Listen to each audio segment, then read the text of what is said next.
kamauotan na mahiling ang potensyal kan magagayon na diving sites sa rehiyon, binisita kan diving team kan DOT Bicol ang pigko-konsiderar como hidden gem kan Albay, ang islang banwaan kan Rapu-Rapu. Pinanganotan mismo ni DOT Regional Director Herbie Aguas ang diving assessment sa Babatnon Point kung saan makapugol hinangos ang gayon kan lugar. Pun sa malakristal na linaw kan tubig, hasta sa makukulay na coral reef asin mga sira.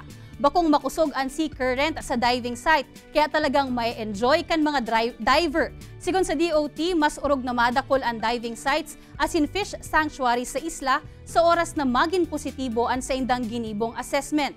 Sa bilog na Albay, nasa 12 mga diving site ang na-assess na kan ahensya kung sa indakula subuot ang maitatabang kaini sa ekonomiya kan rehiyon.